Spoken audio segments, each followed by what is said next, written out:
Chapter 14, On the Dark Path. Only now entering the woods on the footpath did Anne-Marie realize how cold the dawn was. She had watched and helped earlier as the others donned sweaters, jackets, and coats, and she had peered into the night, following them with her eyes as they moved silently off, bulky in their garments, blankets in their arms. But she wore only a light sweater over her cotton dress. Though the October day later would be warmed by sunlight, now it was gray, chilly, and damp. She shivered. The path curved, and she could no longer look behind her and see the clearing with the farmhouse outlined against the pale sky and the lightning meadow beyond. Now there were only the dark woods ahead. Underfoot, the path, latticed with thick roots hidden under the fallen leaves, was invisible. She felt her way with her feet, trying not to stumble. The handle of the straw basket scratched her arm through her sweater. She shifted it and tried to run. She thought of a story she had often told to Kirsty as they cuddled in bed at night. Once upon a time there was a little girl, she told herself silently, who had a beautiful red cloak. Her mother had made it for her. She wore it so often that everyone called her Little Red Riding Hood. Kirsty would always interrupt there. Why was it called a Red Riding Hood? Kirsty would ask. Why didn't they just call her Little Red Cloak? Well, it had a hood that covered her head. She had beautiful curls like you, Kirsty. Maybe someday Mama will make you a coat with a hood to cover your curls and keep you warm. But why? Kirsty would ask. Was it a riding hood? Was she riding a horse? Maybe she had a horse that she rode sometimes, but not in this story. Now stop interrupting every minute. Anne-Marie smiled, feeling her way through the dark, remembering how Kirsty always interrupted stories to ask questions. Often she just wanted to make the story last longer. The story continued. One day the little girl's mother said, I want you to take a basket of food to your grandmother. She is sick in bed. Come, let me tie your red cloak. The grandmother lived deep in the woods. Sorry guys. The grandmother lived deep in the woods, didn't she? Kirsty would ask. In the dangerous woods where wolves live. Anne-Marie heard a small noise, a squirrel perhaps, or a rabbit, scampering nearby. She paused, stood still on the path, and smiled again. Kirsty would have been frightened. She would have grabbed Anne-Marie's hand and said, A wolf! But Anne-Marie knew that these woods were not like the woods in the story. There were no wolves or bears or tigers, none of the beasts that populated Kirsty's vivid imagination. She hurried on. Still, they were very dark, these woods. Anne-Marie had never followed this path in the dark before. She had told her mother she would run, and she tried. Here, the path turned. She knew the turning well, though it seemed different in the dark. If she turned to the left, it would take her to the road, out where it would be lighter, wider, more traveled, but more dangerous too. Someone could see her on the road. At this time of the dawn, other fishermen would be on the road hurrying to their boats for the long day at sea, and there might be soldiers. She turned to the right and headed deeper into the woods. It was why Mama and Peter had needed to guide those who were strangers here, the Rosens and the others. A wrong turn would have taken them into danger. So Little Red Riding Hood carried the basket of food and hurried along through the woods. It was a lovely morning, and birds were singing. Little Red Riding Hood sang too as she walked. Sometimes she changed that part of the story, telling it to Kirsty. Sometimes it was raining or even snowing in the woods. Sometimes it was evening with long, frightening shadows so that Kirsty, listening, would snuggle closer and wrap her arms around Anne-Marie.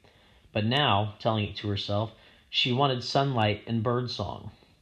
Here the path widened and flattened. It was a place where the woods opened on one side and the path curved beside a meadow at the edge of the sea. Here she could run, and she did. Here in daylight, there would be cows in the meadow, and on summer afternoons, Anne-Marie would always stop by the fence and hold out handfuls of grass which the curious cows would take with their rough tongues. Here, her mother had told her, Mama would always stop too, as a child walking to school. Her dog, Trofast, would wriggle under the fence and run about in the meadows, barking excitedly, trying to chase the cows who always ignored him. The meadow was empty now, and colorless in the half-light. She could hear the churning sea behind, and see the wash of daylight to the east over Sweden. She ran as fast as she could, searching with her eyes for the place ahead where the path would re-enter the woods in its final segment, which led to town. Here.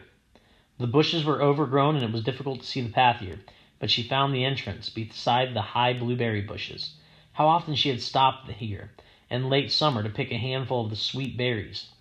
Her hands and mouth would be blue afterward. Mama always laughed when she came home.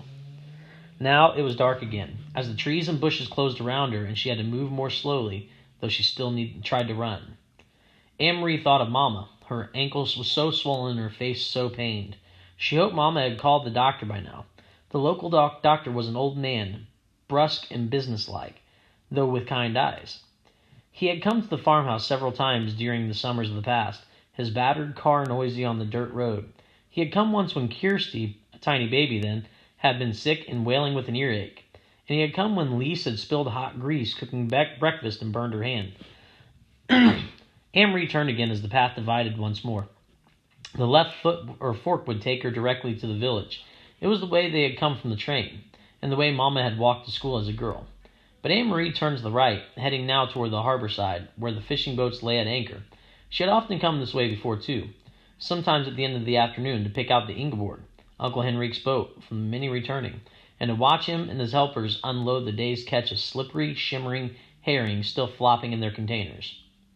Even now, with the boats in the harbor ahead of empty of fish, preparing to leave for the day's fishing, she could smell the oily, salty scent of herring, which always remained in the air here. It wasn't far now, and it was getting lighter.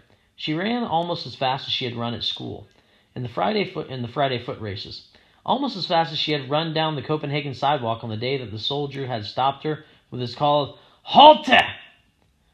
Anne-Marie continued the story in her head. Suddenly, as Little Red Riding Hood walked through the woods, she heard a noise. She heard a rustling in the bushes. "A wolf!" Kirsty would always say, shivering with fearful delight. "I know it's going to be the wolf." Anne-Marie always tried to prolong this part, to build up the suspense and tantalize her sister. She didn't know what it was. She stopped on the path and listened. Something was following her in the bushes. Little Red Riding Hood was very, very, very frightened. She would stop, would stay silent for a moment, and beside her in the bed she could feel Kirsty holding her breath. Then, Anne-Marie would go on in a low, dread-filled voice, she heard a growl. Anne-Marie stopped suddenly and stood still on the path. There was a turn immediately ahead. Beyond it, she knew as soon as she rounded the turn, she would see the landscape open to the sea. The woods would be behind her, and ahead of her would be the harbor, the docks, and the countless fishing boats. Very soon, it would be noisy there, with engines starting, fishermen calling to one another, and gulls crying. But she had heard something else.